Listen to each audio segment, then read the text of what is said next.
আমার মনে হয় যে তার এই তিনটা আহ, তিনি যে কথিত বিপ্লবের কথা বলেছেন, আমার মনে হয় জি আমরা আরেকটু পেছনের দিক থেকে আসতে পারি। তার যে বিপ্লবের কথা সে বলেছে কেমন। জি আমার প্রথমত আমি এটা বলি যে আহ, ডালিমের এই পুরো সাক্ষাৎকারটা আমার কাছে মনে হয় আমরা যারা ইতিহাস গবেষণা করেছি বা চেষ্টা করি তাদের জন্য এবং বাংলাদেশের অনেক মানুষের জন্য প্রয়োজনীয়। এখন আমাদের মতো দেশের একটা মুশকিলের জায়গাটা যেটা হচ্ছে, মানে এটা আমার জন্য একটু কষ্টের, আমাদের অনেকের জন্যই কষ্টের। সেটা হলো যে আমরা এই ধরনের আহ এই ধরনের আলোচনাগুলোকে আসলে স্বাগত জানাতে পারি স্বতঃস্ফূর্তভাবে তখন যখন আমরা বুঝি আমাদের শ্রোতারা ঠিক ওই লেভেলের ইন্টেলেকচুয়ালের মানের, যে তারা প্রশ্নের পিঠে প্রশ্ন করতে পারে। অর্থাৎ কোনো একটা গল্প, কোনো একটা গল্প গাথা, কোনো একটা বক্তব্য যেন পাল্টা প্রশ্ন করতে পারে যে আচ্ছা ভাই, আপনি যে কথাটা বললেন এই জায়গাটাতে আমার কিছুটা খটকা আছে, একটু বলবেন কি, মানে ফার্দার কোশ্চেন। আমাদের ক্ষেত্রে সেটা হয় না। আমাদের ক্ষেত্রে হয় যে এটা উনি বলছে তাহলে মনে হয় সত্যি। যেমন আজকে আমি যে বক্তব্যগুলো দিব, আমি দর্শকদের কাছে একটা অনুরোধ করব যে আমি যে কথাগুলো বলবো আমাকে পারলে একটু চ্যালেঞ্জ করবেন বা জি বলবেন ভাই একটু দেখান তো, ভাই জি আমাকে একটু আহ, আহ, যদি আপনি যেখান থেকে বলছেন দেখান, বা আপনার এই কথার সত্যতা কতটুকু, এগুলো বললে হয় কি আমি পাল্টা কথা বলার ওই স্পৃহাটুকু পাই আসলে। জি জি জি প্রথমত আমি যদি তার এই 2 ঘন্টার বক্তব্যের মূল জায়গাগুলোকে ফোকাস করি, আমার কাছে গুরুত্বপূর্ণ জায়গা যেটা মনে হয়েছে, নাম্বার ওয়ান, ডালিম বলছে সে একটি সেনা পরিষদ গঠন করেছে, বঙ্গবন্ধু হত্যাটাকে একটা ক্রস ফায়ার বলছে, জি তার স্ত্রীকে তুলে নিয়ে গেছে এবং জি দীর্ঘদিনের বঙ্গবন্ধুর জ্যেষ্ঠ পুত্র মুক্তিযোদ্ধা শেখ কামালের উপরে যেই ব্লেমটা ছিল যে তিনি ডালিমের ওয়াইফকে তুলে নিয়ে গেছেন, এটা সেটা আমরা সবাই জানি, এটা আমরা সবাই জানি। প্রমাণিত হয়েছে। হুম 4 নাম্বার যেই জায়গাতে এসছে সেটা হচ্ছে যে তার ওয়াইফের ইনসিডেন্টটার ঘটনার পরে তাকে চাকরিচ্যুত হতে হয়েছে। এই জায়গাটা মুক্তিযুদ্ধের শহীদের সংখ্যা এবং বুদ্ধিজীবীদের বুদ্ধিজীবীদেরকে কারা হত্যা করেছে। আমি তার আলোচনার মধ্যে মোটা দাগে 6টা বিষয়কে আমি লোকেট করেছি। এছাড়াও তিনি অনেক সুইপিং কমেন্ট করেছেন। এগুলো ছাড়াও তিনি তার নিজস্ব কিছু বক্তব্য দিয়েছেন, আমি ওগুলোতে যেতে চাচ্ছি না, এটা ব্যক্তি মতামত। না ফ্যাকচুয়াল না বেসিসে ঐতিহাসিক বিষয়গুলোকে আমি আসলে ফোকাস করেছি। জি জি প্রথমে প্লিজ প্রথমে আমি আপনার কাছে ইসমাইল ভাই একটু আলোচনার ভাবেই প্রশ্নটা করি। ধরা যাক আপনি একজন সেনাবাহিনীতে কমিশন পেলেন, জি খুবই সুশৃঙ্খল বাহিনী, খুবই ডিসিপ্লিন বাহিনী। এই ডিসিপ্লিন বাহিনীতে কি আপনি একটা নিজস্ব সংগঠন করতে পারেন যেটা সেনা সদস্যদেরকে নিয়ে গঠিত হবে? চাকুরিরত অবস্থায় পারি না। পারি না। আমি কিন্তু সেনা আইনটা আমার কাছে আছে, আমি এটা দেখার প্রয়োজনও বোধ করছি না। একদম জুডিশিয়াল নোটিশ, অর্থাৎ একটা কমন সেন্স অ্যাপ্লাই করছি আমি। সেনাবাহিনীতে আপনি সেনা সদস্যদেরকে নিয়ে একটা গোপন সেল গঠন করতে পারেন না। এখন প্রশ্ন আসছে যে এই সেলটা তিনি কখন গঠন করেছেন। আমরা দেখলাম তার বক্তব্যতে তিনি বলছেন যে মুক্তিযুদ্ধের সময় তিনি গঠন করেছেন। জি জি মুক্তিযুদ্ধের সময় তিনি তিনি বুঝতে পেরেছেন যে মুক্তিযুদ্ধটা আসলে একটা ভারতের যুদ্ধ, ফলে তিনি আগ্রহ হারিয়ে ফেলেছেন এবং সেই সময় তিনি 25 বছরের একটা প্ল্যান করেন, যেই প্ল্যানে জিয়াউর রহমানকে তিনি নেন এবং জিয়াউর রহমানকে কোরআন শরীফ ছুঁয়ে তিনি শপথ করান। জি এটা আমার কথা না, সরি। আমি এই 6টা দাগের বাইরে আরেকটা ব্যাপার, সেটা হচ্ছে জিয়াউর রহমান 4,500 সৈনিককে হত্যা করেছে, তাদের সাথে বেইমানি করেছে, সেটাও আছে। অর্থাৎ 7টা ইস্যুস আসছি জি সেনা। এখন আমি সাধারণ দর্শকের কাছে একটা প্রশ্ন করব যে প্রিয় দর্শক, আপনারা যারা ওই লাইভটি শুনলেন, এখন আমার বক্তব্য শুনছেন, আপনি কি নিজেকে প্রশ্ন করতে পারেন যে আচ্ছা ডালিম সাহেব, আপনি মুক্তিযুদ্ধের সময় থেকে বঙ্গবন্ধুকে উৎখাত করার প্ল্যান করেছেন? আমার কথা না, লাইভে বলেছে। আপনার যে ইলিয়াস, সে প্রশ্ন করেছে তাহলে কি ওই প্ল্যানে আপনাদের শেখ মুজিব সরকারকে উৎখাত করার প্ল্যান ছিল? সে বলেছে অবশ্যই। এখন যদি সেটাই হয়ে থাকে, ওর কথাই সত্যি হয়ে থাকে, তাহলে আমরা বঙ্গবন্ধুকে ব্লেম দিলাম কেন যে উনি বাকশাল করেছেন বলে খুন করেছি, উনি দেশ পরিচালনা করতে পারেননি বলে খুন করেছি, এই যে এই কথাগুলো, তাহলে এগুলো আমি কেন বলছি? একই সাথে আমি যদি আপনাকে বলি ইসমাইল ভাই আমি আপনাকে খুন করেছি, আপনি দেখতে ভালো না, পরবর্তী সময় যদি আমি বলি যে ইসমাইল ভাই আপনাকে খুন করেছি, আপনি আমাকে গালি দিয়েছেন, তাহলে কোনটা সত্যি? আপনি দেখতে ভালো না নাকি গালি দিয়েছেন? মানে একসাথে তো দুটো হতে পারে না, কারণ না, দুটো না, ইভেন্ট না। তো আগে পরে, অনেক আগে পরে। তো আমি আমি আমি দর্শকদের কাছে আমার একটা বিনীত অনুরোধ থাকবে, প্রশ্ন করুন যে আচ্ছা ডালিম, আপনি মুক্তিযুদ্ধের একটা সময়ে বুঝতে পারলেন এই যুদ্ধটা ভারতের যুদ্ধ, আপনি কেন যুদ্ধটা স্টপ করে চলে গেলেন না? আচ্ছা, বুঝলাম আপনি যেতে পারছেন না, যদিও এটা অসম্ভব, উনি ইচ্ছা করলেই যুদ্ধটা বন্ধ করতে পারতেন। মুক্তিযুদ্ধের পরে আপনি নিজের কাঁধে বীর উত্তম খেতাবটা কেন গ্রহণ করলেন? কারণ এটা তো ভারতের যুদ্ধ ছিল। অবশ্যই আপনার কথা ভারতের অনুযায়ী যুদ্ধ।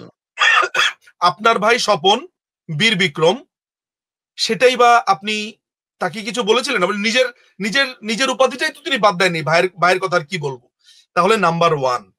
নাম্বার টু হচ্ছে, মুক্তিযুদ্ধের দিন থেকেই বঙ্গবন্ধুকে হত্যা করার পরিকল্পনা হয়েছে, সরকারকে উৎখাত করার পরিকল্পনা হয়েছে। খেয়াল করে দেখেন, মুক্তিযুদ্ধে জি, তখনও আমরা জানি না দেশ স্বাধীন হবে কিনা, তখনও আমরা জানি না যে বঙ্গবন্ধু আদৌ বেঁচে ফিরবেন কিনা। যেই মানুষটা পাকিস্তানের কারাগারে বন্দী, তখনই পরিকল্পনাটা হয়। তখনই মানে যেই মানুষটা বেঁচে ফিরবেন কিনা আমি জানি না, তখনই তাকে হত্যা করার পরিকল্পনা। তো তাকে হত্যা করার পরিকল্পনা সে সময় পাকিস্তান করেছে। তার মানে ডালিম কি পাকিস্তানের হয়ে যুদ্ধ করেছিল? এই যে আমরা এতটা বছর বলে এসেছি যে এরা আসলে পাকিস্তানি পাকিস্তানি, আমাদের কথা অনেকেই বলেছে, দূর ভাই কি বলেন, হ্যাঁ খুন করেছে মানি, কিন্তু পাকিস্তানি মানি না। এখন কি প্রমাণিত হয়েছে? আমি বলিনি, জি। আমি বলিনি, খুনি তার নিজের মুখে বলেছে। আমার মনে আছে 1996 সালের 15ই আগস্ট একটা অসাধারণ কলাম লিখেছিলেন ব্যারিস্টার এম আমিরুল ইসলাম। এই ভদ্রলোকের একটা বইও আছে, এত চমৎকার, অনেক কিছু শেখার আছে বইটা থেকে। তো তিনি তার ওই কলামের ভেতর একটা চমৎকার কথা বলেন। আমরা যখন বলছি ইন্ডেমনিটি অধ্যাদেশটা খুব খারাপ, ইন্ডেমনিটি অধ্যাদেশ নিয়ে আমরা অনেক কথাবার্তা বলছি, তখন এই জ্ঞানী ব্যারিস্টার আমাদেরকে প্রথমবারের মতো বলেন যে ইন্ডেমনিটি অধ্যাদেশটা হচ্ছে খুব জরুরি একটা ব্যাপার, কারণ এটা খুনিদের জবানবন্দি। স্বীকৃতি, স্বীকৃতি। আমরা যে খুন করেছি এটা তার প্রমাণ। আচ্ছা, আচ্ছা, ইসমাইল ভাই, আমি যদি আপনাকে জি, খুন জি, জি। করি জানুয়ারির 6 তারিখে, আর আমি যদি একটা ঘোষণা দেই নিজুম মজুমদার জানুয়ারির 5 তারিখ দিবাগত রাত থেকে 6 তারিখ রাত 12টা পর্যন্ত যা যা করেছে সেটার বিচার হবে না, তাহলে তো আমি প্রথম স্বীকৃতিটা দিয়েই দিলাম যে আমি 5 তারিখের পর থেকে 6 তারিখ 12টার ভিতরে কোনো অপকর্ম করেছি। তা নাহলে আমার কেন এই জিনিসের দরকার হয়? তো এম আমিনুল ইসলাম যেমন ওই কথাটা বলেছিলেন, আজকে আমি সেই কথাটা বলছি যে এই লাইফটা তার জবানবন্দি। হুম, হুম, হুম। প্রথম শকিং এ অনেক তরুণ যুবকরা হ্যাঁ ডালিমকে দেখেছি, হ্যাঁ কি বলে দেখি দেখি দেখি, কিন্তু ওদের যখন আফটার শকটা কেটে যাবে, বিশ্লেষণ শুরু করবে, আমি নিশ্চিত তারা ভাবা শুরু করবে যে তাই তো, বললো কি, মুক্তিযুদ্ধ থেকেই সে বঙ্গবন্ধুকে হত্যা করবার পরিকল্পনা করেছে, চলে গেল এইটা। তার মানে হচ্ছে, এই মাথায় রাখবেন যে এই এখানে ঘটনাটা আমি এখানে লাস্ট। এখা এখানে এখানে আমি একটু বলি। তার মানে পাকিস্তান থেকে আপনি যেভাবে মিন করছেন, পাকিস্তান থেকেই তারা কিন্তু প্ল্যান করে বাংলাদেশে এসছে। মেজর রাইট, ডালিম কিন্তু পাকিস্তানে ছিলেন, যুদ্ধ পাকিস্তানে যখন ছিল, শুরু হয়ে যায়। রাইট, তারপরে এসে বঙ্গবন্ধু তখন কিন্তু পাকিস্তানের কারাগারে। রাইট, তার মধ্যেই বাংলাদেশে এসে তারা নূর সাহেব, নূর চৌধুরী সাহেব সহ তারা প্ল্যান করে ফেলছেন। জিয়াউর রহমানকেও সাথে নিয়েছেন। ওনারা কোরআন শপথ করেছেন এবং যে বঙ্গবন্ধু শেখ মুজিব যদি বেঁচেও আসে তাহলে তাকে উৎখাত করবে, তাকে হত্যা করবে। এই প্ল্যান তাদের রাইট। পরিষ্কার। 25 এই বছরের চুক্তি তারা করেছে। একদম এই যে 25 বছরের চুক্তি, আমার সেদিন একজন সেদিন আমি কাউকে বলছিলাম, এই যে আমাদের উপরে নানান ধরনের ব্লেম চাপিয়ে দেওয়া হচ্ছে না, আমরা ফেসিস্ট, অর্থাৎ আওয়ামী লীগের যারা সমর্থক, আওয়ামী লীগের যারা দলে ছিল, সরকারে ছিল, আমাদেরকে যা যা বলেছে এটা মূলত তাদের মনে ছিল, তারা এটা করবে। জি, জি, জি, এই জি, যে জি। 25 বছরের চুক্তি, 25 বছরের চুক্তি, 25 বছরের চুক্তি ওরা করেছে, খুনের চুক্তি করেছে, এবং তারা জিয়াউর রহমানকে ব্লেম করছে যে তার চুক্তি কেন শুনে নাই। পরবর্তীতে এটা পরবর্তীতে যখন জিয়াউর রহমান সাহেব ক্ষমতায় আসেন, তখন বলছেন যে ক্ষমতায় উনি আসতে চুক্তি হবে, রক্ষা করেন নাই। হ্যাঁ, কারণ জি, হচ্ছে জিয়াউর রহমান ওদের সাথে চুক্তি করে আগে ক্ষমতায় গেল, জি, জি, জি। ক্ষমতায় যাওয়ার পরে উনি বুঝে ফেলেছে যে এই লোক আমার সাথে এই খুনের চুক্তি করেছে, তা আমাকেও মারবে।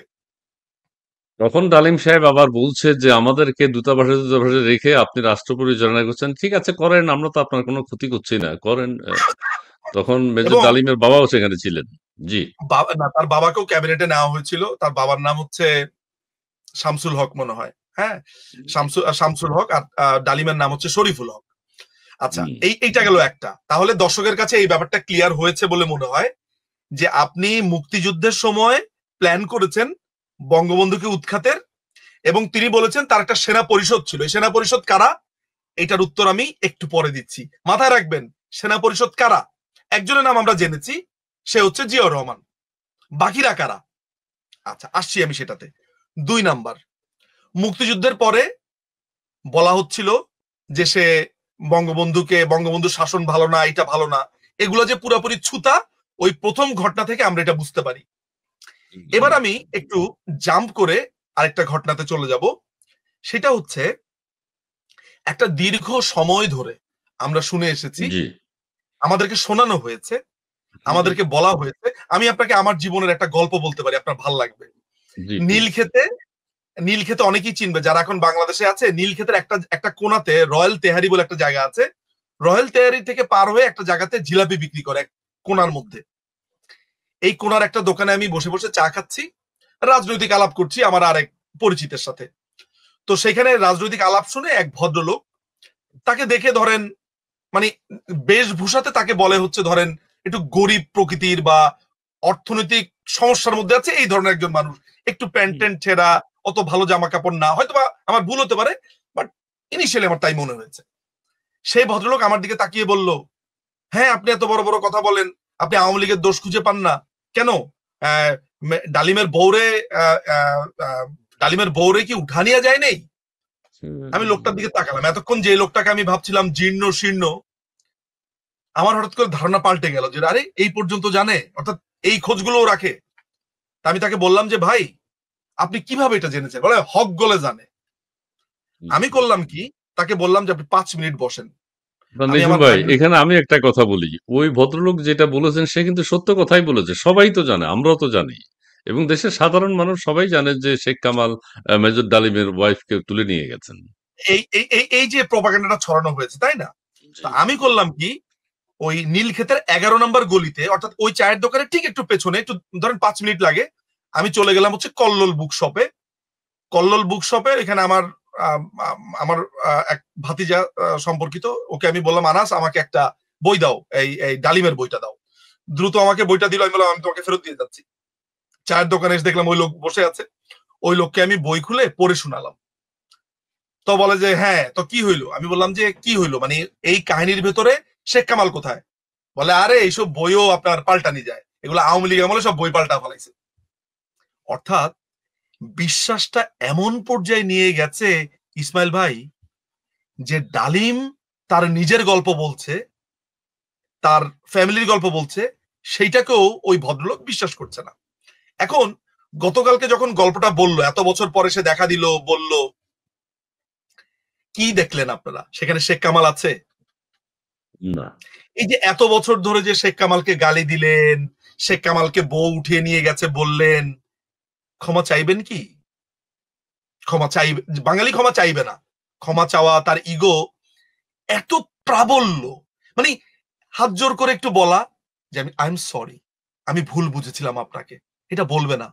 দেখবেন এইখানেও একটা কাহিনী বের করবে, হ্যাঁ গাজী গোলাম মোস্তফার বন্ধু হচ্ছে শেখ আচ্ছা, কামাল। এখানের কাহিনীটা হচ্ছে মেজর ডালিম হয়তো সেই কথাটা শেখ কামালের কথা নাকি কালকে উদ্ধৃতি করতে তিনি ভুলে গেছেন, এবং তার এটা নিয়ে নাকি আরেকটা টক শো হতে পারে পরবর্তীতে আরেকটা করুন, কারণ শেখ কামালের কথাটা বলা হয়নি। সেইটা যদি সেইটা যদি ভুলেও যায়, এই বইটা তো রয়ে গেছে চিহ্ন হিসেবে। আচ্ছা। তার এই যে এই বইটা, যা দেখেছি, যা করেছি, যা বুঝেছি, এই বইটা তো রয়ে গেছে তার স্মৃতিচিহ্ন হিসেবে। এর বাইরে যাবে কি করে? লিখে ফেলেছে, প্রকাশিত হয়েছে। সো আলটিমেটলি যেটা ব্যাপার হলো, তাহলে আমাদের সেকেন্ড যে জায়গাতে আমরা গেলাম, প্রথম জায়গাতে গেলাম যে সেনাবাহিনীতে থাকা অবস্থাতেই একটা বিপ্লবী দল বানিয়েছে, যেটা সেনা পরিষদ। সেনাবাহিনীর আইনের সম্পূর্ণ বিরোধী।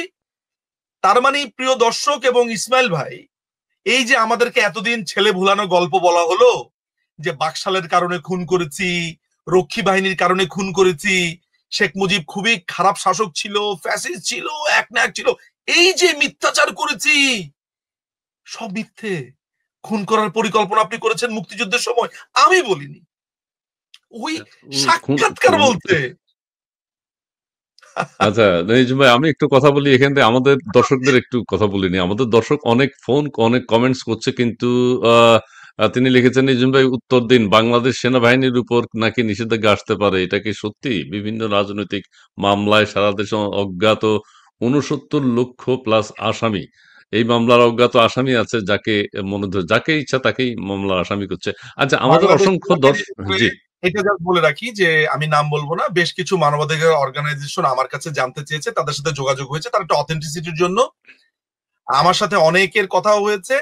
সেনাবাহিনীর বেশ কিছু অফিসারের উপরে, বেশ কিছু অফিসারের যে ভিডিও, বেশ কিছু, পুরো সেনাবাহিনীর উপরে হয়তোবা না, সেনাবাহিনীর প্রায় গোটা 25 অফিসারের অপরাধের চিত্র, তাদের গণহত্যা, তারপর একটা হিন্দু ছেলেকে ধরে যে পেটালো, ইসকনের সদস্যদেরকে পেটালো, সাধারণ মানুষকে পেটালো, খুন করলো, এগুলোর নানান ধরনের এভিডেন্স বাংলাদেশের দেশপ্রেমিক জনতা ইউনাইটেড নেশনস থেকে শুরু করে মার্কিন বিভিন্ন জায়গাতে বা পৃথিবীর বিভিন্ন জায়গাতে দিয়েছে। একটা ভালো সম্ভাবনা আছে এই জানুয়ারির পর পর একটা স্যাংশন আসার, কবে আসবে আমি জানি না, বাট একটা সম্ভাবনা আছে, সে প্রসঙ্গে আমরা যাচ্ছি।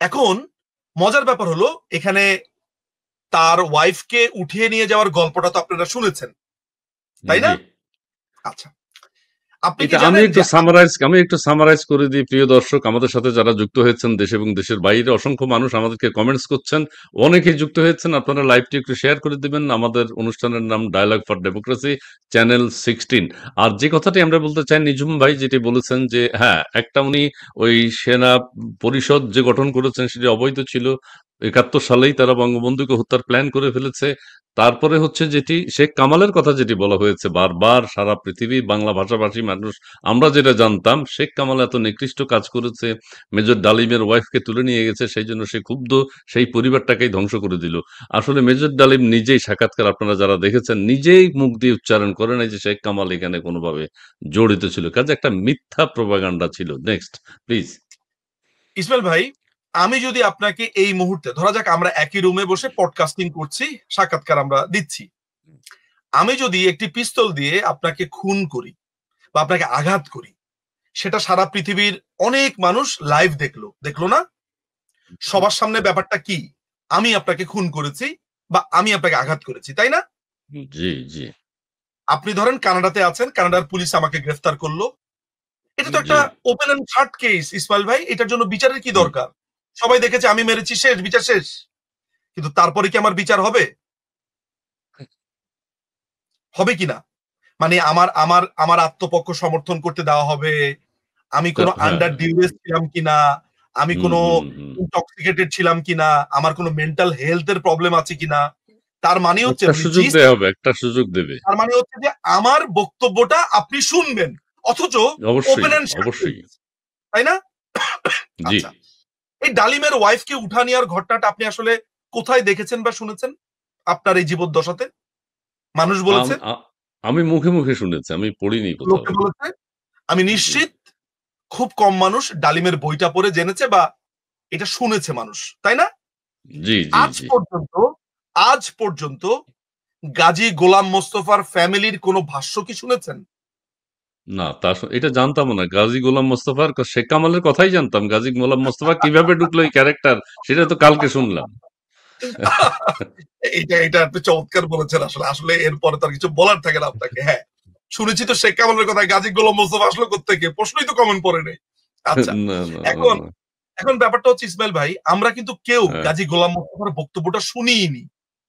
না ঘটনাটা হলো যে একটা ছোট ক্লাস 5 আর 6 পড়ুয়া একটা বাচ্চা বাপ্পি নামে এক লোকের চুল টান দিয়েছে। তাদের কথা হচ্ছে, কেন বাপ্পির বিবরণটা আপনাকে আমি দিয়ে নেই। এই বিবরণটা আমাকে দিয়েছে গাফফার চাচা, আব্দুল গাফফার চৌধুরী। গাফফার ও ছিল হিপ্পি সমাজের একজন প্রতিনিধি, মানে কানাডাতে সে ছিল, সে হিপ্পি হয়ে গিয়েছিল, অর্থাৎ ওই যে বব মার্লির যে টাইপের চুল টুল ছিল না, জট পরা, হুম হুম তারপরে যে ব্যাগি জিন্স, ও ওই টাইপের একটা বেশভূষা নিয়ে বিয়ের বাড়িতে এসেছে। তো বাংলাদেশে তো যদি বব মার্লিকে দেখে আর কেউ যদি বব মার্লিকে না চিনে, তারা তো মনে করবে পাগল। মানে আহ, এরকম চুলের জট পরা, হ্যাঁ তারপর হ্যাঁ মাথার মধ্যে অনেক বড় একটা হ্যাট পরা, জ্যামাইকান হ্যাট, এগুলো দেখলে মানুষ কি মনে করবে? মানে বাংলাদেশের পার্সপেক্টিভে একটু অদ্ভুত কিমাকার ভাববে না? অবশ্যই অবশ্যই ক্লাস 5 আর 6 এর একটা বাচ্চা তার চুল ধরে টান দিয়েছে, অন্যায় করেছে। একটা 5-6 এর বাচ্চা কি পারে বলেন তো ভাই? করেছে করেছে বাপ্পি ঘুরে ছেলেটাকে একটা চর মেরেছে। আমরা কি সেই চরের কথা একবারও বলেছি না। যে ভাই আচ্ছা আপনি তাই বলে একটা ছোট বাচ্চাকে চর মারবেন? আপনি তার প্যারেন্টস খুঁজে বিচার দিতে পারতেন। ডালিম কিন্তু সেই চরের কথা বলেনি। শোনেন, আহ, গল্পের আচ্ছা ভেতরে আচ্ছা আচ্ছা। গল্প থাকে। ডালিম এটা ঠিক, বাপ্পি বলেছে যে তোমরা এমন করছো কেন, 2 বা 3 বার বলার পরে তখন তখন আপনার ওরা আবার টান দিয়েছে, বাচ্চা পোলাপান মজা পাইছে। তখন বাপ্পি হ্যাঁ। ঠাস করে গাজী গোলাম মোস্তফার ছেলেকে একটা চর মারে। ওর আহ, এইখানে বাচ্চা ছেলে তো, ওর এখানে 5 আঙ্গুল পুরো বসে যায় বিয়ে বাড়িতে। ওরা তো ওই দাওয়াতে ছিল, ইনভাইটই ছিল, রাইট? এক্স্যাক্টলি ওই হিট অফ দ্য মোমেন্টে ঘটনাগুলো ঘটে গেছে। কিন্তু আমি একটা বারের জন্য বলছি না এই পুরো ঘটনাটা ভালো হয়েছে। আমি খালি বলছি যে আপনি কি দুপক্ষ শুনেছেন?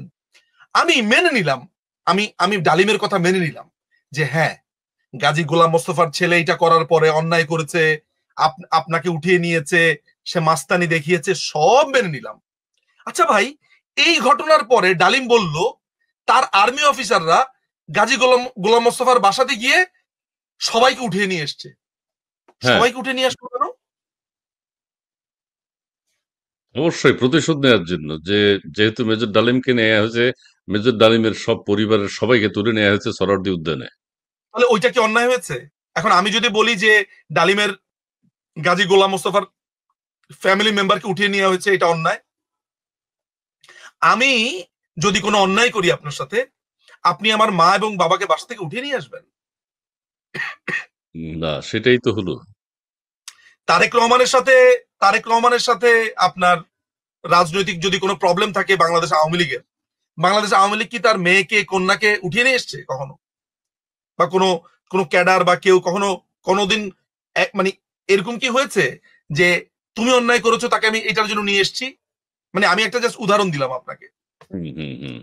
তাহলে পুরো ব্যাপারটা কি দাঁড়ালো? অন্যায়, একটা অন্যায়ের কথা বলছি, আরেকটা অন্যায়কে আমি কত ইনোসেন্টলি দেখছি। কি গর্ব করে বলছে মুন্না, আমার বন্ধু এর তাকে। আগের মুন্না, এর আগের কমেন্টসটা একটু দেও তো আমরা। এটা এর আগের এই ইমিডিয়েট পাস্ট যেটা একটা কমেন্ট, জাকির হোসেন, যে বঙ্গবন্ধুর সাথে রাজনীতি করতে সেই জানে না, নিঝুম মজুমদার সবকিছু জানে না, বঙ্গবন্ধু বাকশালী একজন ক্ষমতাধর, তার মেয়েও একজন স্বৈর শাসক। আচ্ছা, ঠিক আছে, এগুলো বলেছেন, হ্যাঁ, সবাই স্বৈর শাসক বলছে। এখন স্বৈর শাসকের কাহিনী তো শুনছেন, বঙ্গবন্ধুকে স্বৈর শাসক হিসেবে যেভাবে খুন করেছে সেটা বলছে, সেটি শুনবেন প্লিজ। জাকির সাহেব, ধন্যবাদ যুক্ত হওয়ার জন্য। জাকির সাহেবকে অনেক ধন্যবাদ। জাকির সাহেবের কাছে আমার খুবই বিনীত প্রশ্ন, আপনি আমাদের বা অনুরোধ, আপনি এই প্রোগ্রামটা দেখতে থাকুন, আপনি প্রশ্ন করুন। আপনি আপনি বাংলাদেশ আওয়ামী লীগকে দেখতে পারেন না, বঙ্গবন্ধু কন্যাকে দেখতে পারেন না, বঙ্গবন্ধুকে দেখতে পারেন না, দেখতে পারেন না যেন আপনার চোখটাও অন্ধ না হয়ে যায়। প্রশ্ন করুন। আচ্ছা ঠিক আছে, আমার উনাদেরকে খারাপ লাগে, বাট এই কাজগুলো কি ঠিক যে আমি মুক্তিযুদ্ধের সময় সেট করেছি যে আমি ওকে মেরে ফেলবো, বঙ্গবন্ধুকে মেরে ফেলবো? আমি গাজী গোলাম মোস্তফার উপরে রাগ, তাই গাজী গোলাম মোস্তফার পুরো ফ্যামিলিকে আমি উঠে নিয়ে ক্যান্টনমেন্টে নিয়ে আসবো? হুম হুম হুম। ওয়াই? এটাই তো আনা হয়েছে, হ্যাঁ। আচ্ছা, খেয়াল করে দেখেন, আমি তো আইনজীবী, আমি ওই জায়গাগুলোকে প্রত্যেকটা জায়গাতেই ফোকাস করা আমার কাজ। আচ্ছা, এরপরে বঙ্গবন্ধুর বাসাতে আনলো। ডালিমের বই বলছে যে অনেক ঘটনার পরে গোলাম মোস্তফাকে মাপ চাইতে বলা হলো, গোলাম মোস্তফা মাপ চেয়েছে। অনেক ঘটনার পরে বঙ্গবন্ধু কথা দিলেন এইটার সুষ্ঠু বিচার তিনি করবেন। দুপক্ষ খুশি। খুশি বলতে ওকে ফাইন, দেখি আপনি কি বিচার করেন। তারা চলে গেল, মাথা রাখবেন, তারা চলে গেল। আচ্ছা, এখানে আমি একটু বলি, একটু একটু ইন্টারাপ্ট করি। ওই যে গাজী সাহেবকে তো বললো যে ডালিম সাহেবের ওয়াইফের পা ধরে মাপ চাইতে বলছে বঙ্গবন্ধু। হ্যাঁ, মানে ওই কত উনি উনি বিনয়! পা ধরতে গিয়েছে, তখন নিম্মি বলছে ও আমার শরীর গা ছুতে পারবে না। হ্যাঁ, ও সরে হ্যাঁ, আসলো, কারণ এই বইয়ের ভিতরে তাই লেখা আছে এবং এটা ডালিমের কথার সাথে মেলে। এবং এটাও বলেছে তুই গিয়া ওদের মেয়েরে উঠা দিয়ে আসবি, ওই বাড়িতে গিয়া রাইট, কন্যা রাইট। সম্পাদন করে আসবি। হ্যাঁ, হ্যাঁ, হ্যাঁ, হ্যাঁ, হ্যাঁ। যদিও ডালিম এটাকে বলছে একটা মোরলগিরি করেছে। ভাইরে, আজকে এই কথা বলে জীবনে কত মারামারি করলাম ছোটবেলাতে, কত কিছু করলাম, আমাদের মুরব্বীরা এসে দুই পক্ষকে মিলিয়ে দিয়েছে। আমি যদি এরকম ডালিমের মতো এরকম মানে এই ধরনের ছেঁচড়া হতাম, তাহলে 50 বছর পরে নিজের অপকর্ম ঢাকার জন্য এইসব এইসব ঘটনাকে আনতাম, বড় হাইলাইট করতাম। ভাই আপনি মারামারি করেন নাই ছোটবেলাতে? মুরব্বীরা মুরব্বীরা মিলিয়ে দেয়নি? আপনার চাচা মামা জি, এরা ছিল দিয়েছে, না? দিয়েছে, দিয়েছে, আপনি দিয়েছে। ওদেরকে মোড়ল বলেন? না। আচ্ছা আমি আচ্ছা, ধরে নিলাম। এখানে আমি দর্শকের হয়ে আরেকটা প্রশ্ন করি। ওখানে আমরা ডালিম সাহেবের যে বক্তব্য শুনেছি, সেখানে বলেছেন যে বঙ্গবন্ধুও রিকোয়েস্ট করেছে ওই যে সোহরাওয়ার্দী উদ্যানের যে সেনাবাহিনীর যে কর্মকর্তা ছিলেন, সম্ভবত মমিন সাহেব, তাকে রিকোয়েস্ট করেছেন যে গাজী সাহেবের ফ্যামিলিদেরকে ছেড়ে দেওয়ার জন্য। এটা মিউচুয়াল আন্ডারস্ট্যান্ডিং হচ্ছে একটা। সেনা প্রধানও ফোন করেছেন। কাজে এত বিনয়ী হওয়ার এবং মেজর ডালিম সাহেবের সাথে খুব ভালো ব্যবহার করছেন তখন সেখানে, কিন্তু হুম, ওনারা কিছুই মানছেন না। এইটাকে আপনার কি মনে হচ্ছে? মানে আমার কাছে তো মনে হয় যে সাংঘাতিক ব্যাপার। মানে সেনাবাহিনীর চেইন অফ কমান্ড তাহলে মোটামুটি বলা যাচ্ছে যে মানে মানে চেইন অফ কমান্ডের কি অবস্থা ছিল তাহলে, যে একজন মানে সর্বাধিনায়ক সেনাবাহিনীর তো প্রধান বঙ্গবন্ধু ছিলেন, তার হুম। কথাও শুনছে না। না। এবং এটা একটা ভয়ঙ্কর, এটা আপনার ভালো একটা জায়গাতে ফোকাস করেছেন, এটা একটা আলাপের জায়গা। তার তার মানে সেই সময় সেনাবাহিনীর একটা চিত্র দেখা যায়, এবং তারা শফিউল্লাহকেও মানছে না। আচ্ছা, না। তো বঙ্গবন্ধু বললো আমি বিচার করব। এখন আপনি যদি আমাকে একটা ঘটনাতে বলেন যে নিজুম ভাই আমি আপনার এটা কথা দিলাম বিচার করব, আমার একটা রিজনেবল কতদিন সময় আপনাকে দেওয়া উচিত বা কতক্ষণ সময় দেওয়া উচিত? ৫-৭ দিন তো একটা সময়। ঠিক আছে, রিজনেবল, এর মধ্যে একটা। হুম, হুম, হুম, রিজনেবল তাই না? হুম, আমি হুম। ধরে নিলাম রিজনেবল টাইম 3 দিন, আমি আরো আচ্ছা, কমা ৩ দিন। দিলাম। আমি 3 দিন অপেক্ষা করব না? করব, অবশ্যই। করব। অথচ ডালিমের বই থেকে আমি পাই পরের দিন সকালে সে ক্যান্টনমেন্টে গিয়ে পাল্টি খেয়ে গেল। সে বলল যে না আমি মানি না।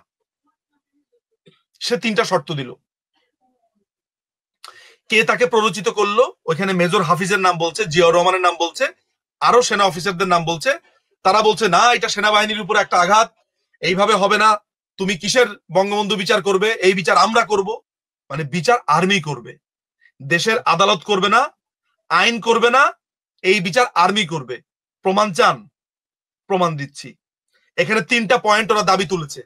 এক, গাজীকে তার সংসদ পদ এবং অন্যান্য সমস্ত সরকারি পদ থেকে এই মুহূর্তে অব্যাহতি দিয়ে তাকে এবং তার অবৈধ অস্ত্রধারীদের অবিলম্বে আর্মির হাতে সোপর্দ করতে হবে প্রধানমন্ত্রীকে, যাতে করে আইন অনুযায়ী তাদের সাজা হয়। আমি কোট করছি, যা দেখেছি, যা বুঝেছি, যা করেছি ডালিমের বইয়ের 448 নম্বর পাতা থেকে। আর্মির কাছে তুলে দিতে হবে কেন রে ভাই? আর্মি ক্ষমতাবান, ওই জন্য আর্মি বিচার করবে। না না, যদি যদি তাই গাজী তো মনে গোলাম হচ্ছে। মোস্তফা গাজী গোলাম মোস্তফা অপরাধ করে থাকে এবং প্রমাণিত হয়, তাহলে তার সংসদ সদস্য পদ যাওয়ার জন্য তো প্রক্রিয়া আছে, আছে না? আচ্ছা, আচ্ছা। ওটা মেনটেন করবে না? বাংলাদেশের কোন আইনে আছে একটা সিভিলিয়ানকে আর্মির হাতে তুলে দেওয়া? আর্মির বিচারের অথরিটি কোথায় পেল? আর্মির কি বিচারিক ক্ষমতা আছে সিভিলিয়ানদের? হ্যাঁ, তাদের নিজেদের কোর্ট মার্শাল করতে পারে, কিন্তু সিভিলিয়ান যারা আছে তাদের বিচার আর্মি করতে পারে কিনা? নো। তার মানে একটা অন্যায় আবদার করলো, নাম্বার ওয়ান। জি। নাম্বার টু, গত রাতের সমস্ত ঘটনা সব প্রচার মাধ্যমগুলোর মাধ্যমে দেশের জনগণকে অবগত করবার অনুমতি দিতে হবে প্রধানমন্ত্রীকে, অর্থাৎ সব টিভি রেডিওতে বলতে হবে। চিন্তা করেন। আচ্ছা, 3 নাম্বারটা শুনলে আপনার আক্কেল গুরুম হবে। কি? যেহেতু গাজী আওয়ামী লীগের সদস্য, সেই প্রেক্ষিতে পার্টি প্রধান হিসেবে প্রধানমন্ত্রীকে ব্যক্তিগতভাবে মেজর ডালিম ও তার স্ত্রীর কাছে ক্ষমা চাইতে হবে। মানে বঙ্গবন্ধু ডালিমের কাছে আর তার ওয়াইফের কাছে ক্ষমা ক্ষমা। চাবে। আহ তো মারাত্মক, মারাত্মক, মারাত্মক ইস্যু। আচ্ছা, এখানে আমি একটু, আপনি আপনি বলেন, বলেন। আমি একটা বলব কিছু?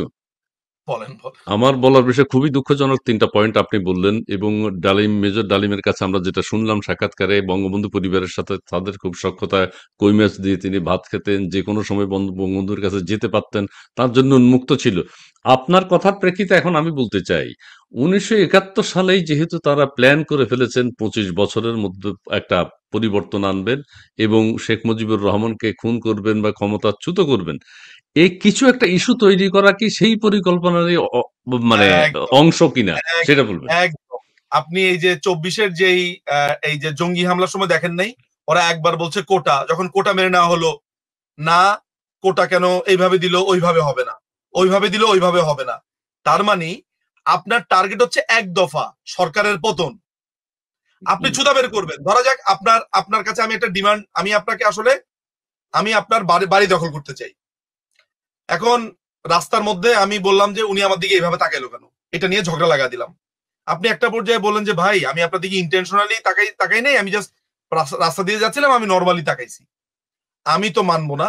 একটা পর্যায়ে ধরেন মানুষজন জড়ো হয়ে গেল, তারা বিচার করে দিল যে আরে ভাই এটা ছোট ব্যাপার, আপনি এত বড় নিলেন, মাল আচ্ছা ঠিক আছে ঠিক আছে ঠিক আছে এরকম করলো। কিছুক্ষণ পরে বলবো যে না ভাই, উনি আমার দিকে চোখ চোখ তুলে তাকানোর সময় দাঁত খিচাইছেন, অর্থাৎ একটার পর একটা আমি ছুতা বাইর করতেছি। অর্থাৎ এই জিনিসটাকে ধরে ধরে আমি মঞ্জিলে মোর্শেদে পৌঁছাইতে চাই। মঞ্জিল মোর্শেদ কি? আচ্ছা। মঞ্জিল মোর্শেদ হচ্ছে বঙ্গবন্ধু সরকারকে উৎখাত করতে চাই। আচ্ছা, তাইলে এবার আমি হ্যাঁ, বলুন, বলুন, বলুন প্লিজ।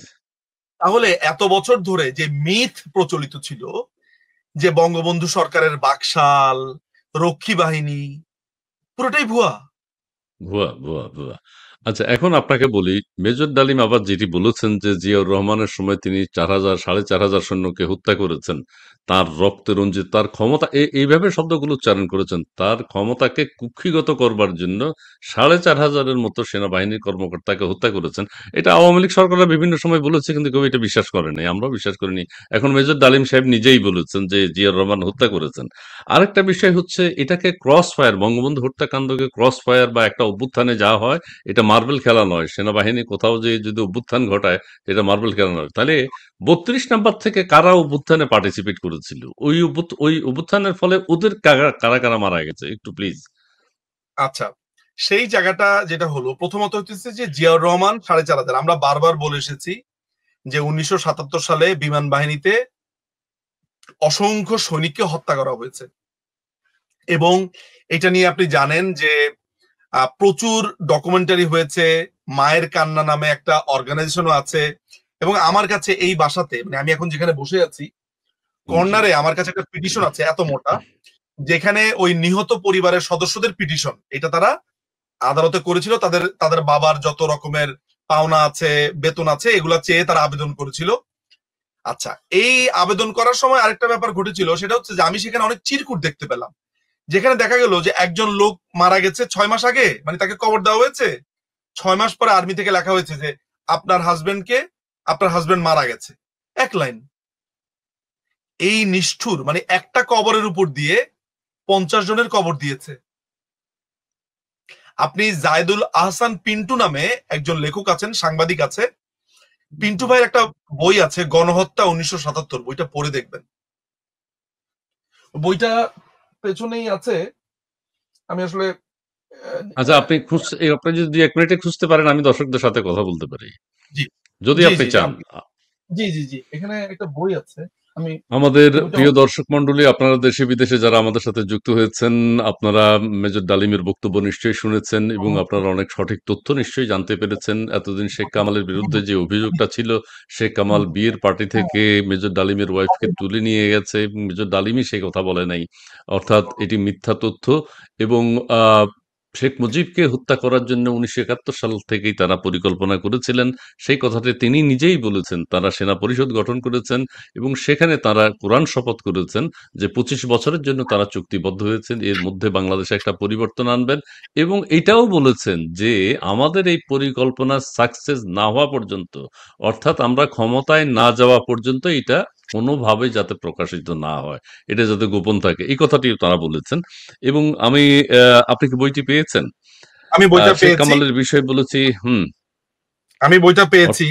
আমার জি, কাছে যেই হিসাবটা এই মুহূর্তে আছে, আমি জি, এই যে একটু দেখাই, এই যে এগুলো হচ্ছে সব জি, নিহতের তালিকা। কেমন?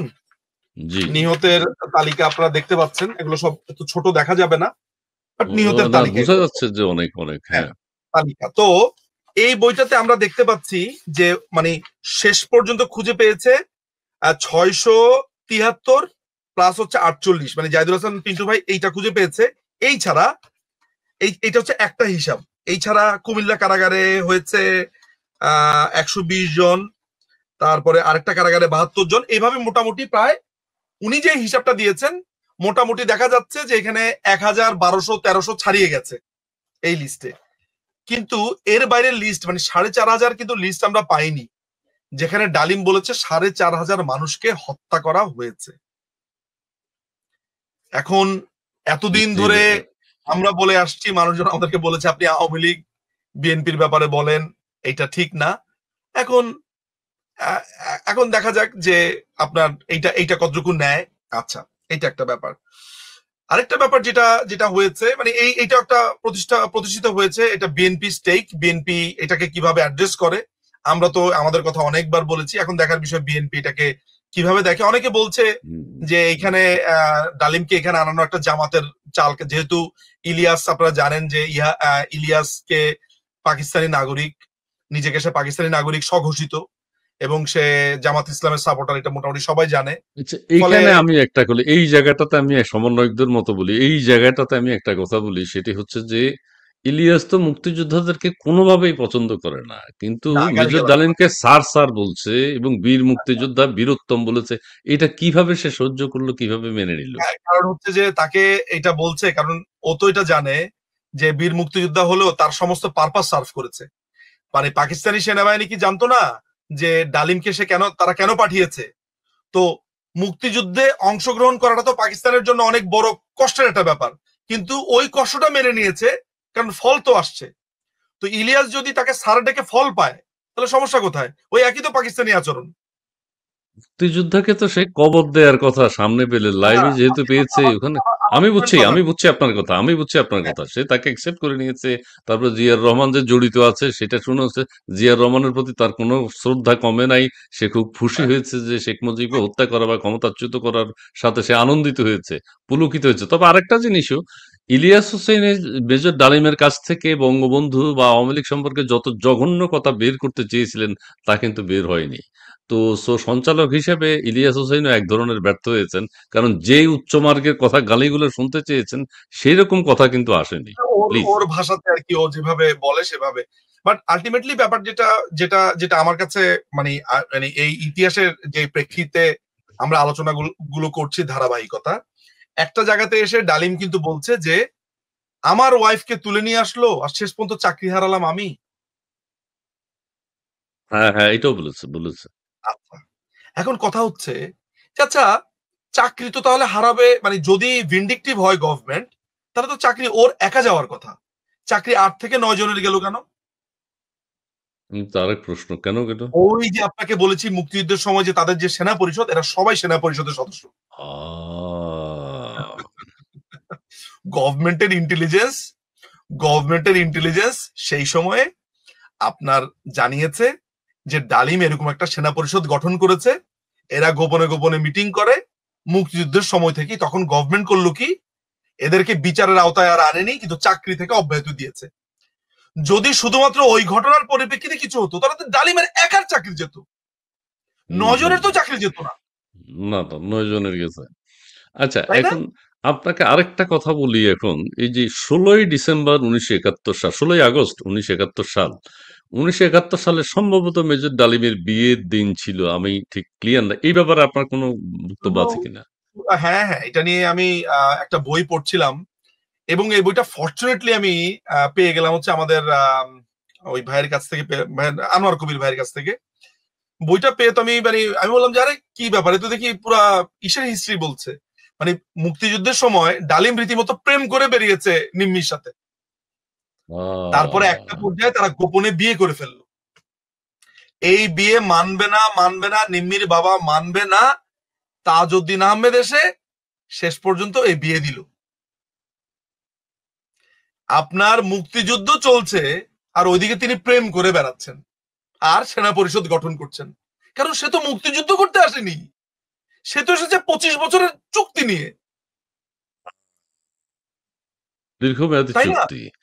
দীর্ঘমেয়াদী চুক্তি। আচ্ছা, এখন এই আলাপটা যখন আমি করছি, তখন আরেকটা ঘটনা আপনাকে আমি বলি। এটা তার বই থেকেই আছে।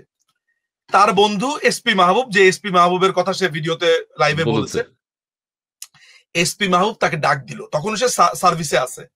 তো বলতেছে যে ডালিম, এই বইয়ের কোন কোন পাতাতে আছে একটু বলি, তা না হলে মানুষজন মনে করবে যে আমি মনে হয় ভুল তাপ্পি মারতেছি। এটা হচ্ছে 469 নম্বর পেজে। এই গল্পটা হচ্ছে এমন যে বলছে, এসপি মাহবুব ডালিমকে বলছে, দেখ, আমি চাই না তোর কোনো বিপদ হোক, বন্ধু হিসেবে তোকে সাবধান সাবধান হতে অনুরোধ করছি, প্লিজ বি কেয়ারফুল। হুম, কিছুদিনের মধ্যেই শেয়ার শিকদার ধরা পড়বে। This is certain, but I don't care about it. What is bothering me is that during interrogation, one of his close associates, your name has also come up. এটা লেখা আছে বইয়ে। তো ও বলছে যে শেয়ার শিকদারের একটা ক্লোজ অ্যাসোসিয়েটকে ধরার পরে তোমার নাম এসেছে এবং ওদের ডায়েরিতেও তোমার নাম লেখা আছে, এখানে লিখেছে, এবং ক্লোজ অ্যাসোসিয়েটের নোটবুকে তোর নাম পাওয়া গেছে। তো ওকে সাবধান করে দেওয়া, অর্থাৎ শেয়ার শিকদারের দলে সে যে আছে এইটা এসপি মাহবুব বুঝতে পেরেছে এবং তাকে সাবধান করে দিয়েছে। ও ডালিম তার বইতে লিখছে, দেখেন ডালিম তার বইতে লিখছে সংবাদটা যত তাড়াতাড়ি না, এটা লিখছে যতটুকু সম্ভব স্পষ্ট ইঙ্গিত দিয়েছে মাহবুব, আরো সতর্কভাবে চলাফেরা করতে হবে আমাকে। সরকারের বিশেষ মহলে সুনজরে পড়ে গেছি, অতএব সাবধান, খুব সাবধান হতে হবে আমাকে। খুব শীঘ্রই ধরা পড়বে শেয়ার শিকদার। এই কথাটা এত জোর দিয়ে কি করে বলতে পারলো মাহবুব? তবে সরকার নিশ্চয়ই কোনো ফাঁদ পেতেছে, যে ফাঁদ বুঝতে না পেরে শেয়ার শিকদার ধরা পড়বে, নিশ্চয়ই তাই। তা না হলে মাহবুবের মতো লোক এত দৃঢ়তার সাথে কথা বলতো না। সংবাদটা যত তাড়াতাড়ি সম্ভব সংশ্লিষ্ট মহলে পৌঁছে দিতে হবে, সাবধানের মার নাই। পরদিনই খবরটা জায়গা মতো পৌঁছে দিয়ে সাবধান করে দেওয়া হলো। তার মানে শেয়ার শিকদারকে সে সাবধান করে দিয়েছে, রাইট। এখন আপনি আর্মিতে থাকা অবস্থাতে শেয়ার শিকদারের দল কেমনে করেন, যেখানে শেয়ার শিকদারকে গ্রেফতার করার জন্য তার দলের হীন কাজ করবার জন্য আপনাকে পাঠানো হয়েছে কুমিল্লাতে বিভিন্ন সময়ে, আপনি শেয়ার শিকদারের পার্টি করেন। আচ্ছা, আরেকটা কথা বলি, বঙ্গবন্ধু যখন পাকিস্তান কারাগার থেকে ইংল্যান্ড হয়ে দিল্লি হয়ে বাংলাদেশে আসেন, সেখানে ওই যে বঙ্গবন্ধু তখন জানতেন না দেশ কি স্বাধীন হলো কিনা বা এই ধরনের কিছু, কতজন মারা গেল, কি ক্ষয়ক্ষতি হলো, এগুলো তিনি বুঝে উঠতে পারেন নাই। আসলে কি অবস্থা, প্রকৃত চিত্রটা উনি জানতেন না। মেজর ডালিম যেটা বলেছে, বঙ্গবন্ধু লন্ডনে, ওখানে 3,30,00,000-এর একটা 30 লাখের ব্যাপারটা আছে। আচ্ছা, ওইখানে দাবি করা হয়েছে কি, সিরাজুল ইসলাম নামে এক বিবিসির এক লোক বঙ্গবন্ধুকে 3 লক্ষ বলেছে, বঙ্গবন্ধু ইংরেজি ভালো বুঝতে পারেনি, 30 লক্ষ বলেছে। এটা কার কথা আপনি জানেন? এটা সিরাজুল হক। এই সিরাজুল হকের এই কথাটা যেইখানে লিখেছে সে বইটা আমার কাছে আছে। এই বক্তব্য বাংলাদেশের বঙ্গবন্ধু বিরোধী বিহারি সমাজ, পাকিস্তানের পক্ষীদের লোকদের খুব প্রিয় একটা ডায়লগ, মেনে নিলাম। তাহলে বঙ্গবন্ধু দেশে আসলেন কবে? 10 তারিখের পরে, তাই না? আচ্ছা, রাশিয়ান পত্রিকা প্রাভদা 2রা জানুয়ারি কেমনে বললো 30 লক্ষ লোক মারা গেছে? ওইটাও কি সিরাজুল হকের থেকে মানে ইংরেজি বুঝতে পারেনি বলে? এটা তো রাশিয়ান ভাষা। আচ্ছা, ঠিক আছে, রাশিয়ান ভাষায়। ডেইলি অবজারভার সেটা পিক করেছে 4 জানুয়ারি। সেটা কিভাবে হয়েছে? মর্নিং নিউজ সেটা কিভাবে হয়েছে? আচ্ছা, আমি আরেকটা কথা বলি, ডালিম, মেজর ডালিম কিন্তু তার সাক্ষাৎকারে ওই দিন বলেছেন যে 25শে মার্চ রাতে লক্ষ লক্ষ নিরীহ মানুষকে হত্যা করেছে, লক্ষ লক্ষ। আপনি খেয়াল করেছেন কিনা আমি জানি না, আমি এটা খেয়াল করেছি। তখন আমি আবার 30 লাখের সাথে মিল, লক্ষ লক্ষ মানুষকে খুন করা হয়েছে পাকিস্তানে। 25শে মার্চের রাত্রে। জি জি জি। আচ্ছা, আমি যদি লক্ষ লক্ষকে ধরি 2 লক্ষ, আমি আর বেশি লক্ষতে যাব না। আমি যেহেতু 2 বার লক্ষ বলেছে তাহলে 2 লক্ষ ধরলাম। জি। যদি 25শে মার্চের রাতে 2 লক্ষ মানে খুন করে, তাহলে সারা বছর কত খুন করেছে? 9 মাস, 9 মাস। 1 লক্ষ। আচ্ছা, আরেকটা প্রশ্ন করে শেষ করি, আপনার সময় হয়তো আপনার অন্য ব্যস্ততা আছে, আপনি অনেক জায়গায় বক্তব্য দিচ্ছেন, অনেক কথা বলছেন বিভিন্ন বিষয় নিয়ে। শেষ কথাটা হচ্ছে যে, এই যে কি বলতে চেয়েছিলাম, শেষ কথাটা হচ্ছে যে কি বলতে চেয়েছিলাম ভুলে গেছি। শেষ কথা হচ্ছে, আমি প্রশ্নটা খুব সুন্দর মাথায় এসেছিল এই মাত্র। আচ্ছা, মনে উঠলে আবার বলবো। আপনি একটা কনক্লুশন দেন। এই এই এই এই সাক্ষাৎকার থেকে তাহলে আমরা কি পেলাম? আওয়ামী লীগ কি উপকৃত হলো নাকি? এখানে উপকৃত হলো বলে যে ইতিহাস উপকৃত হলো। ইতিহাস উপকৃত হলো। মানে আমরা কেন ভাবছি যে ডালিমের ভার্সেস আওয়ামী লীগ, মানে অনেক অসত্য কথা থেকে বেঁচে গেল আর কি জাতি জানলো। আপনি কি আওয়ামী লীগের কোনো পদে আছেন? না না। আমি আছি? নাই। আমি আপনাকে বলি আমি নাই। আমি আওয়ামী লীগের সমর্থক মাত্র। ধরা যাক আমাদের দুজনের কথা বাদই দেন, একটা সাধারণ একজন মানুষ যে ধরেন কোনো রাজনৈতিক সংগঠনের সাথে নাই, হুম, তার জন্য এটা একটা উপকারী হয়েছে, কারণ সে ইতিহাসটা শিখলো। আজকে আপনার প্রোগ্রাম যারা দেখলো, যতই গালিগালাজ করুক, বুঝলো তো আমি কি বললাম। মানে আমার জি, জি। কথার যুক্তির বাইরে পাল্টা যুক্তি আপনাকে কেউ দিয়েছে এখানে, না, যে না, নিজুম না। ভাই আপনি এই বক্তব্যটা দিয়েছেন, আপনাকে আমি চ্যালেঞ্জ করলাম, এইটা না এইটা, ওই একই কথা, নিজুম পারে না, নিজুমের যুক্তির বেল নাই, নিজুম ওইটা, এগুলো তো আর যুক্তি না, এগুলো এরে তর্ক, এরে ঠেলে পাহাড় না, ঠেলা। এইটা তো এই সাক্ষাৎকারটা তো আরো পরিষ্কার। এখানে তো আপনিও বাড়িয়ে কিছু বলার দরকার নাই। এটা তো মেজর না, ডালিমই বলেছেন। ডালিম বলেছে, ডালিমের বই আছে, কোথায় যাবে সে, হ্যাঁ, পালাবার পথ হ্যাঁ, কোথায়? হ্যাঁ। আচ্ছা, একটা কথা একটু দর্শকদের উদ্দেশ্যে আমি বলি। প্রিয় জি। দর্শক, আপনাদের সবসময় মনে হয় যে মুক্তিযুদ্ধের সময় পাকিস্তানি হানাদার 30 লক্ষ মানুষকে সবাইকে গুলি করে মেরেছে। মাথায় রাখবেন, এই 30 লক্ষ কিন্তু, বা 30 লক্ষের বেশি, এই কাউন্টটা কেন করা হয় জানেন? এই কাউন্টটা এই কারণে করা হয়, ওই সময় দেশ ত্যাগ করতে অনেক মানুষ মৃত্যুবরণ করে, অনাহারে অনেক মানুষ মৃত্যুবরণ করে, সরাসরি আক্রমণে মৃত্যুবরণ করে, রেপের ফলে, মেন্টাল ট্রমা, বিভিন্ন কারণে সেইখানে মৃত্যুবরণ করে। আপনারা নিশ্চয়ই এতটুকু নিশ্চয়ই আপনাদের জ্ঞান আছে যে এগুলো সবকিছুই গণহত্যার অন্তর্ভুক্ত। যদি কোনো মানুষ মেরে থাকেন একজন, কারণ আমি কেন কথাটা বললাম, একজন বলছে যে পাকিস্তানি আর্মির কি এত অ্যামুনিশন ছিল কিনা যে ধরে ধরে 30 লক্ষ মানুষকে মেরেছে। Not necessarily. এই পুরো ঘটনাতে এই ধরনের একটা অবস্থা পাকিস্তানি আর্মি তৈরি করেছে। আমি আপনাকে আরো সহজ ভাবে বুঝিয়ে দেই। ধরা যাক আমি ইসমাইল ভাইয়ের বাসা আক্রমণ করলাম, ইসমাইল ভাইকে গুলি করে মেরে ফেললাম। ইসমাইল ভাইয়ের মৃত্যু দেখে ইসমাইল ভাইয়ের বোন মারা গেল হার্ট অ্যাটাক করে। ইসমাইল ভাইয়ের মা, তিনি ঘটনার 3 দিন পরে তিনি প্যারালাইসিস হয়ে গেলেন স্ট্রোক করে। তার ভাই 5 দিন পরে মারা গেল। মাথায় রাখবেন, এটাকে আমরা আইনের ভাষাতে বলি চেইন অফ কজেশন। অর্থাৎ আমি যদি ইসমাইল ভাইকে না মারতাম, ওই হত্যা দৃশ্য যদি উনারা না দেখতেন, তাহলে উনারাও মরতেন না। ফলে আমার বিচার যখন হবে, তখন কিন্তু ওই মার্ডার কেসে আমি আসছি। এইবার মনে হয় অনেকে বুঝতে পারলেন, এগুলো খুবই, অনেক, অনেক, এগুলো অনেক। জানার ব্যাপার।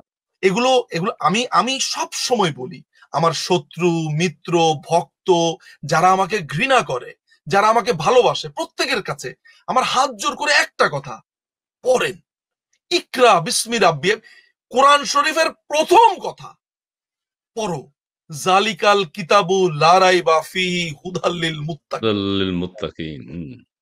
হ্যাঁ, পড়তে হবে, পড়ো। আমাদের আমাদের স্রষ্টা আল্লাহ রাব্বুল আলামিন মানুষকে পড়তে বলেছেন। আমাদের প্রিয় নবী, তিনি বলেছেন যে শুধু জ্ঞান আহরণের জন্য সুদূর চীন পর্যন্ত যাও। কেন? কেন? পড়েন। আমি যে কথাগুলো বলেছি চ্যালেঞ্জ করেন, নিজুম ভাই আপনি এটা মিথ্যা বলেছেন, চলেন তর্ক করি। ডালিমকে চ্যালেঞ্জ করেন। আপনি যত প্রশ্ন করবেন, যত পড়বেন, আপনাকে কেউ কখনো ইতিহাসের ভুল তথ্য দিতে পারবেন না। Good, good, Awami good. লীগের পক্ষে পড়বেন, বিএনপির পক্ষের বই পড়বেন, রাজাকারের পক্ষের বই পড়বেন, খুনিদের পক্ষের বই পড়বেন, যা পাবেন তা পড়বেন, কিন্তু ডিসিশন আপনি নিবেন।